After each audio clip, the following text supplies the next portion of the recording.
This is News 6 Tonight. Hello, everybody. Good to see you tonight. It's already Wednesday. Feels like a short week because many of I've us... been very confused by what day it is today. I worked on Monday. Yeah, you but shouldn't be yes, that confused. I know, but I still am. Maybe right. it's because it's only day 2 of you and I working together this week. Yeah, that makes sense. So, yeah. Lisa Bell stepping in for Ginger, who's out this week. And I am excited to have you, as always. Thanks. Good to be here. We have anchored together for many, many years. Yes. Good times. And today, some news dropped in Florida that I think is one of the biggest stories of the year. Well, the year's not over yet. So far. so far. We are in this is September. a story that is making global headlines tonight. It's right at the top. If you go to any major news organization on their website, you will see it's one of the top headlines. Florida once again making news. Right. So more than 40 years ago, Florida and pretty much every other state in the United States decided that vaccine mandates for school children would be put into place. Yeah. As of this morning, it was a mandate in all 50 states. Yes, it still is. Yeah. For now. But today's state officials who really could have a big say over what happens. Like the governor, the state surgeon general, Joseph Ladapo, they made the announcement today that they want to do away with mandates for vaccinations in schools. So this shook a lot of people. It's something we're all used to. If you have a kid in a public school and most privates, you have to have certain vaccines. So again, as you said, this is all over the country. Our community correspondent, Troy Campbell, has the nuts and bolts of what's going on here. Who am I as a government or anyone else, or who am I as a man standing here now to tell you what you should put in your body? Florida Surgeon General Dr. Joseph Ladapo, standing next to Governor Ron DeSantis on Wednesday in Hillsborough County, announcing the state will take action to eliminate all vaccine mandates. That is a moral, ethical universe. Ladapo says Floridians have the right to decide whether their child receives a vaccine. What you put into your body is because of your relationship with your body and your God. Currently in Florida, children are required to receive several vaccines, including for polio, measles, chickenpox, and hepatitis B. Kids then typically receive multiple boosters as they age. According to the Academy of Pediatrics, they recommend the RSV vaccine for babies under 18 months and several more for children over 6 months. People are going to have to make a decision. People are going to have to choose a side. So they threw this down today. I don't think a ton of people were expecting this, but I do think it's important. As I've looked into that, I'm like, because even after watching the press conference, you're like, what does this mean? Yes. Is this tomorrow? Is this Right. next week? Which vaccines are we talking about? So it is important to understand that there is decades-old Florida law that mandates polio, diphtheria, measles, rubella, pertussis, mumps, tetanus. These are all baked into Florida law. If they wanted to change it, the governor cannot just wave a magic wand and make it so those vaccines aren't mandated in schools. Okay, but there are others that have been added and they have not been placed into the actual law. Those are under the Department of Health. So the Surgeon General could tell the Department of Health, you're going to take out chickenpox, hepatitis B, Hib, and pneumococcal.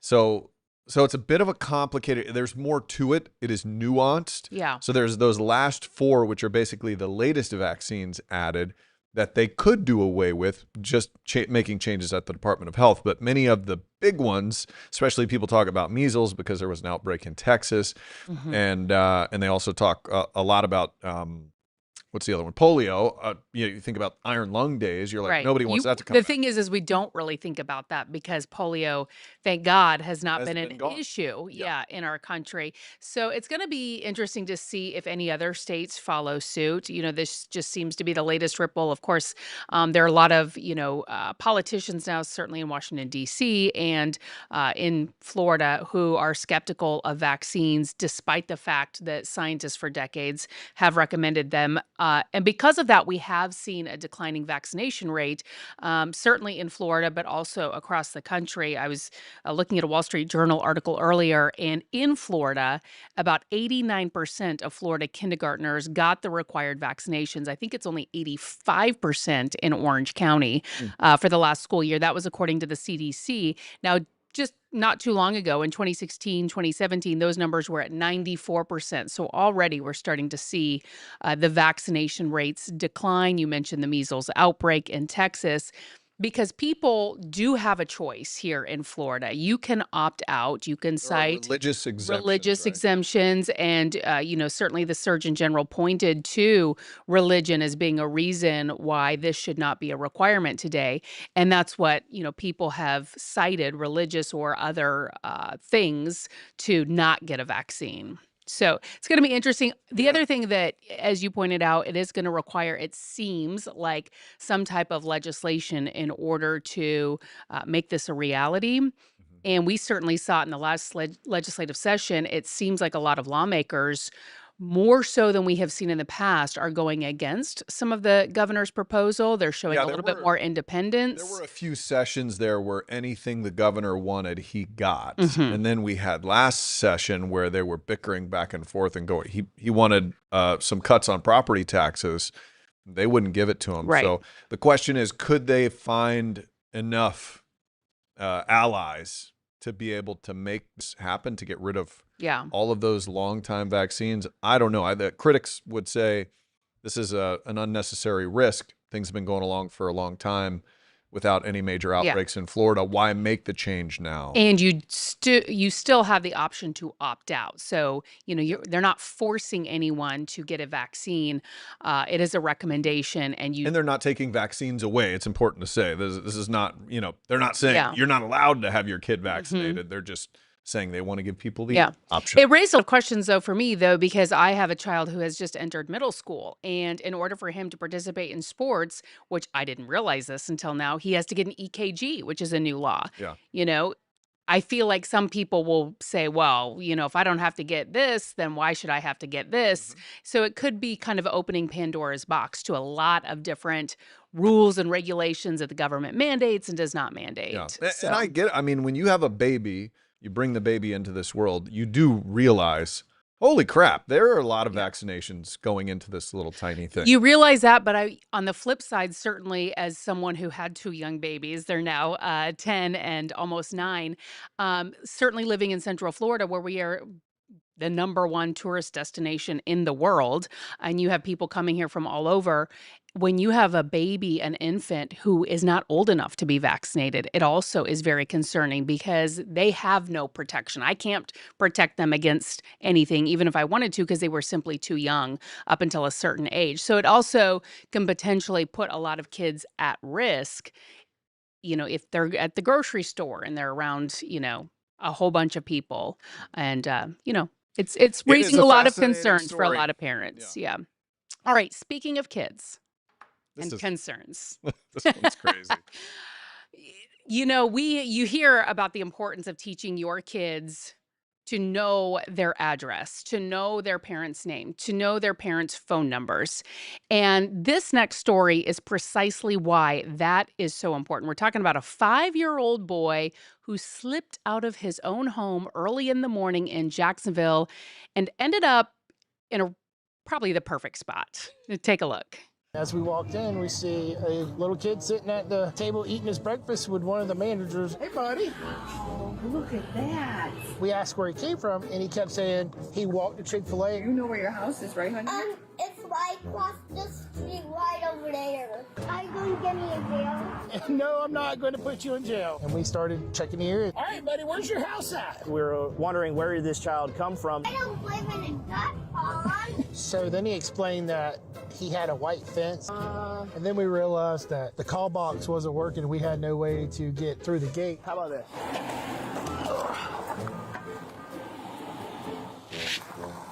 Hey, good morning. Hey, do you have a son named William? William. Yeah, a little boy.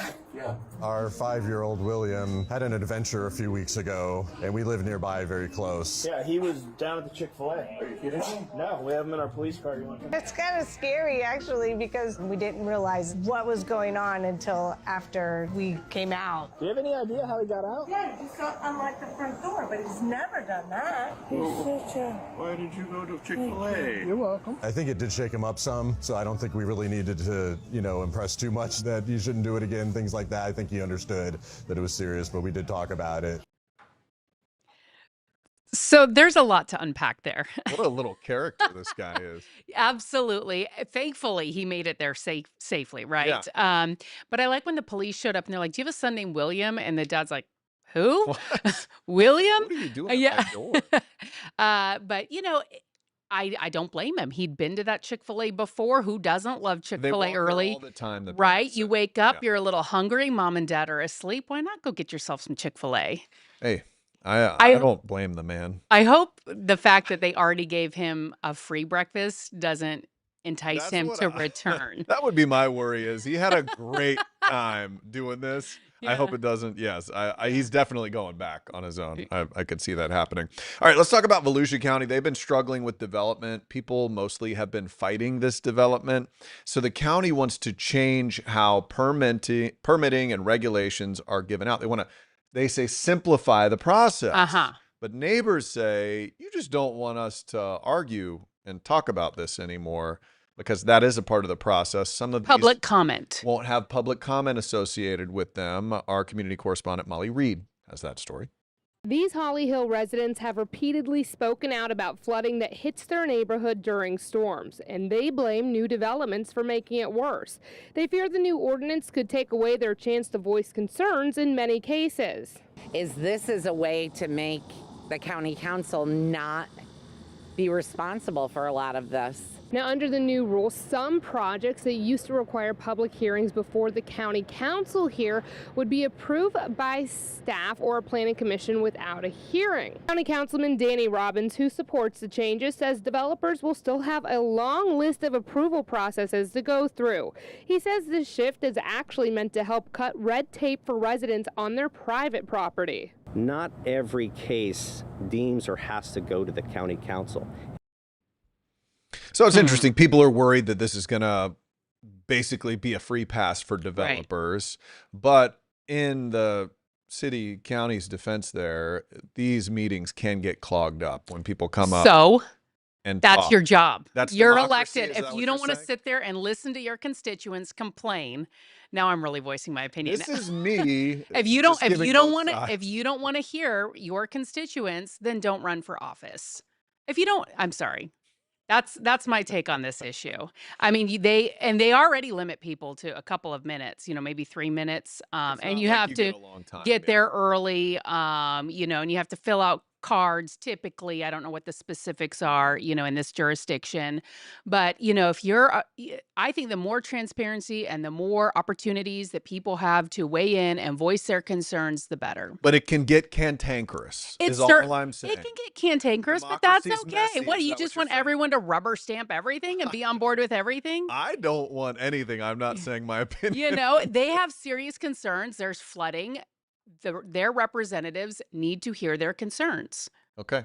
All right, Lisa Bell. Okay. We're going to take a quick break. Somebody's going to dump a bucket of cold water on Whatever. her, cool her down a little bit before our next. We have some more good stories coming for you, weather after the break, and also some teens going on a joyride on construction equipment right after the break. Welcome to News 6 Tonight. We are so thankful that you're joining us here wherever you found us. Yeah, you know what this tells me? If you have made this your new streaming destination, it tells me you're smart, also good looking, because you chose to watch the news in a different way. That makes you really smart. Anybody can give you the news from a teleprompter or an old newspaper. We do it in a fresh new way. That's right. So check us out wherever you like to stream. We have this app for your TV, News 6 Plus. You can find it on Roku and Amazon and whatever your smart TV is cooking. So thank you. We would love to hear your comments down Oh my below. gosh. Yeah. And then we'll show them. Yeah, we will. News 6 Plus. The plus is you. Ooh.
All right, welcome back. If you've ever been out to Oviedo or watched News 6 over the years, you know that there is constant discussion about the Oviedo Mall. There's been talks for years to try and revamp the place, draw more people in there. They want to make it a place where you can live, work, shop. But you got to get there, right? And our community correspondent, Eric Von Enken, was recently contacted by some residents in Oviedo who were concerned about the traffic signals and stop signs, just trying to get in or out of the mall. So he went out there to check it out. Here's his report. I don't know, nobody follows the stop sign, so everyone just cuts everyone off and, you know. When are they going to put the traffic lights back up? Or when are they going to activate them? Just to make it more safe. Well, I found out Oviedo is not going to be reactivating these lights. A city spokesperson tells me they discovered corrosion inside the posts, so they are now structurally unsound. And they did what they call here a signal warrant analysis and determined this intersection is what they call low flow. So the signals will come down and the stop signs will stay up. The city has said drivers will eventually get used to stopping for the signs, and until then, the city placed orange cones and flags that used to be orange in the intersection. You can see that is a pretty big intersection. It's pretty wide, you know, when Not you a common intersection for stop signs with all No, of because those then you're lights. trying to see, it's not like your typical four-way stop even where you don't even know who you're supposed to give the right of way to. But maybe if they do eventually, you know, bring in all of the stores that they're talking about and the residential units there, maybe those lights will return. Yeah, you But have in low. the meantime, Oviedo, you've been yeah. diagnosed with low flow. Low flow. Sorry to tell you. Yeah. Well, a security alarm got tripped at a construction site last month. This was in Osceola County. And so deputies were like, you know, just to be safe, let's pop up the helicopter and see what's going on this construction site. And so they basically watch what is happening over this construction site. I think we have the video with some sound. So let's take a listen. So the chopper's communicating down to the ground units and sequencing them to exactly where these three suspects were. They had seized or stolen some construction equipment and were joyriding it. There's definitely three of them, and they look like teenagers, probably late teens. They definitely don't look like they know what they're doing. So if there's buildings and structures there, they can coordinate through the radio system to the deputies, tell them exactly where this person's at, so they don't walk into an ambush, they don't come around a corner and are blindsided. They can literally step by step take them to the person, and it's safer for our deputies. So it's a big old construction site Yeah. there. These kids just felt like, hey, we're going to go make our Tonka trunk dreams come true out on the construction site. But then that's an officer right there on the screen, and the kid is about 10 feet away. They caught a 15, a 17, and an 18-year-old. All of them were arrested Ooh. because you're not allowed to do that sort of thing, Lisa. Not allowed to do that at all. And, they were obviously thinking that they were just out there for a good time, but that is very dangerous. Mhm. Some big equipment. And I'm surprised, though, good on Osceola County for responding so quickly. They hear a security alarm and send up the chopper. Yeah. I like that. I know. I wouldn't have expected them to do that. You would think Right? they would just send a deputy or something. And So, check it out. Don't see anything. And, yeah. But no, Found 'em. they found him and they got some great video Got in some the unhappy process. parents after that one, that's for Ha. sure. I wouldn't want to get that call. All right, let's get you over to our meteorologist. We have Jonathan Kagas in tonight. I thought it was a pretty, actually, It was a nice- beautiful. Yeah. We keep Nice saying like morning. there are hints of fall in the air. And by the way, I don't know if you had the chance to see the sunset tonight. It was gorgeous out there. I missed it. It's cooped up. Too busy working. Sorry. It's all good. We get the more colorful skies too as we change the seasons. So that's going to be one of the things we look for. Gradually, we're getting close. Once we get to September, we know there's still a lot to do. We're looking for October 15th-ish. That's on average when our first big cold front, our season-changing cold front comes. Although there are some indications that we might get into maybe a little bit more of just a morsel, maybe a little of appetizer. Don't you tease us. Come on Hey, now. you were teasing us all night on the iFood food Yeah. tour, my friend. So with that little whatever that was, you Little had before morsel your of something. studio. Oh, that yeah, place was good. Morsel of So goodness. it looked amazing. But anyway, that's a go check that out. iFood food tour. But anyway, maybe in like 10, 14 days, there could be another round of some drier air coming down to make it feel less humid outside. So that's something that we'll be looking forward to. What we're not looking forward to, of course, on the tropical front, things expected to pick up. Of course, 'tis the season. Now, this thing that I'm showing you here, I don't think this is coming to Florida. There is actually going to be a really big cold front on the eastern 2/3 of the country. It's already starting to work its way through Minnesota and the Great Lakes right now. That's going to help to steer this thing away. Coming up at 9:30, though, I want to show you the activity in the Eastern Pacific. Hawaii is actually under the gun for a tropical threat, and then so is the western part of the United States for some remnant tropical moisture. It's all related, and that uptick over there is likely going to transition to the Atlantic side. So we'll talk about why that is at 9:30. That is interesting. My assumption always is California, Washington, Oregon can always use any sort of rain they can get out there. Yes. That one blob of red, though, that we've been seeing, do you think that's just going to head north or is that going to go to the south of us? I think it's going to head north. I think it'll maybe skirt the Caribbean. It's very discombobulated and weak right now, so that means it's going to have an opportunity to get pretty far west, maybe north of Puerto Rico, Turks and Caicos, but then that front's going to send it packing, so it should lift it and take it no matter how strong it gets. So optimistic that this one stays away from at least the southeast corner of the United States. I like it. All right, Jonathan Kagas, thank you so much. We appreciate you, You my got it. friend. You can check out his show at 9:30 where he breaks down all of the stuff in detail. Coming up after the break, we're going to talk about shark teeth and how they're changing with the climate. We'll be right back.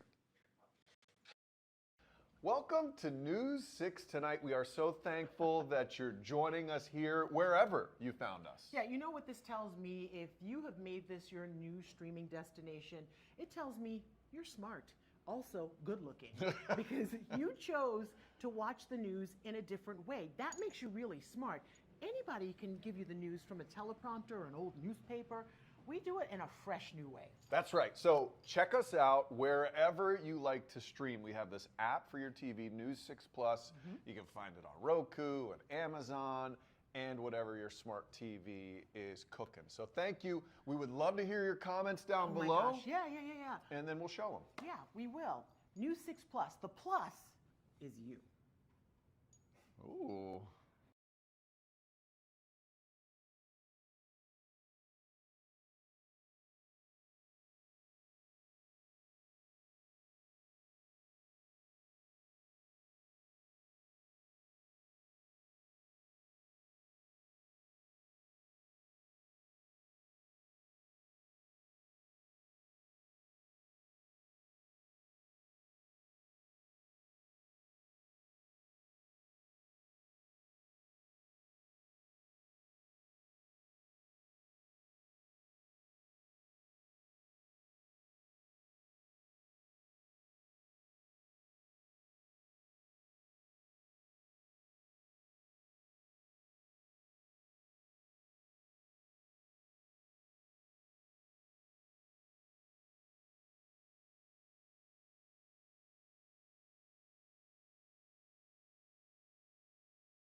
All right, welcome back to News 6 tonight. Central Florida, of course, home to the shark bite capital of the world. We're talking about New Smyrna Beach, but we have some concerning news when it comes to sharks.